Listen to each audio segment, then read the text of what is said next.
प्रणाम महर्षि व्यास। आयुष्मान भव। प्रणाम दादाश्री युधिष्ठिर। आयुष्मान भव।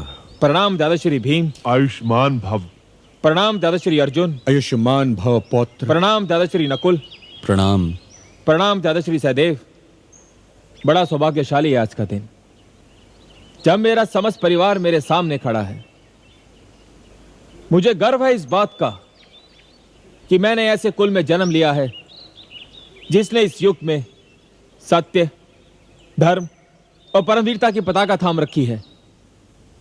मेरे अहोभाग्य कि आप सब महापुरुषों के एक साथ दर्शन हुए।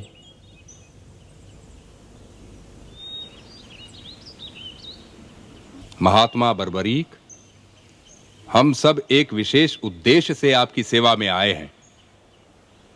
मैं इस अवस्था में भी यदि आपकी कुछ सेवा कर सका तो स्वयं को धन्य समझूंगा। केवल आप ही हैं जिन्होंने हर घटना को अपनी आंखों से देखा है। कृपया हमें यह बताइए, इस युद्ध में किसका क्या योगदान रहा और कौन है जिसे हम इस युद्ध का नायक कहें? युद्ध में हर उस व्यक्ति का योगदान होता है जो युद्ध में भाग लेता है। किसी का योगदान प्राण लेना होता है और किसी का योगदान प्राण देना होता है। और नायक तो हर योद्धा होता है, चाहे वो साधारण सैनिक हो या सेनापति। फिर भी यदि आपसे पूछा जाए आपने क्या देखा तो आप क्या कहेंगे? मैं वही कहूंगा जो मैंने देखा। और आपने क्या देखा? मुझे तो सारे युद्ध में रणभूमि में चारों ओर वासुदेव ही वासुदेव दिखाई दिए। हर योद्धा के पीछे मुझे श्री कृष्ण दिखाई दिए, जिनका सुदर्शन चक्र यूं काटता चीरता चल रहा था जैसे प्रकाश अंधकार को, सत्य मिथ्या को और ज्ञान अज्ञान को चीरता है।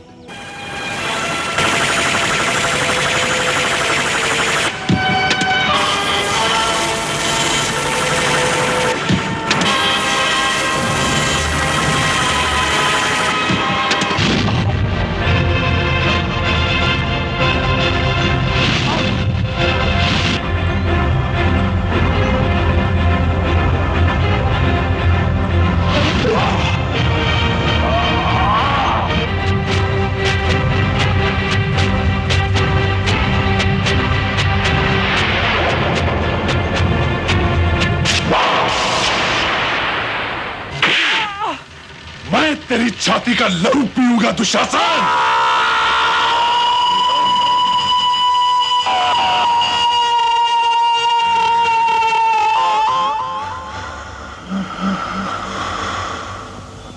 लो पांचाली, मैं तुम्हारे इन अपमानित केशों के लिए दुशासन की छाती का लहू लाया हूं। महर्षि, मुझे एक और दृश्य दिखाई दिया। वो दृश्य आपने क्या देखा महात्मा बर्बरी? मैंने देखा कि माता द्रौपदी शत्रुओं का रक्त पी रही हैं। मुझे पहले तो अपनी आंखों पर विश्वास नहीं हुआ, किंतु जब मैंने ध्यान से देखा तो मुझे लगा कि ये माता द्रौपदी नहीं, ये संसार की वो अनगिनत नारियां हैं जिन्होंने मानव जाति को अपना दूध पिलाकर पाला था, पर मानव जाति ने इनका तिरस्कार किया, इनका अपमान किया। वो नारियां जिनका समाज ने निरादर किया, जिनका चीरहरण हुआ, जिन्होंने इस अपमान से इन्हें बचाने के लिए एक एक को पुकारा पर किसी ने इनकी सहायता नहीं की। वो नारियां जो किसी की माएं थी, बहनें थी, बेटियां थी, किसी की पत्नियां थी, जो माता द्रौपदी का रग रग रूप थी, लेकिन जिन्हें केवल विलास की सामग्री समझा गया। मुझे लगा मानव जाति को दूध पिलाकर पालने वाली नारी के अपमान का यही दंड है। बस इसके अतिरिक्त मुझे और कुछ दिखाई नहीं दिया। प्रणाम केशव। पुत्र,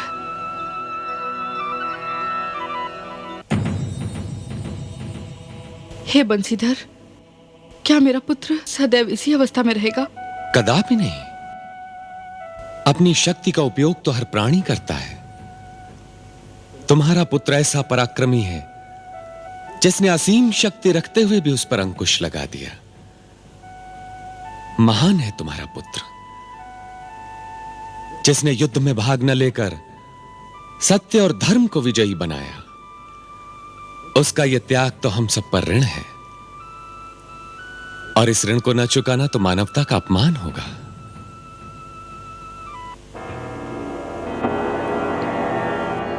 वासुदेव श्री कृष्ण, आपने हमें याद किया। देवी, महात्मा बर्बरीक का धड़ लाया जाए। जो आज्ञा।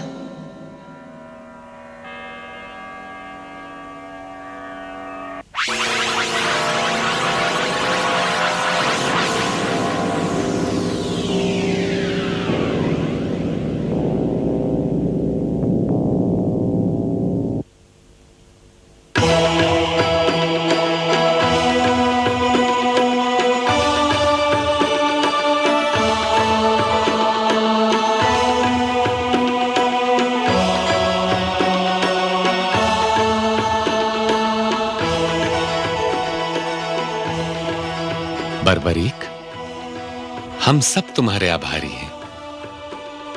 अब अपनी पूर्व अवस्था में आ जाओ।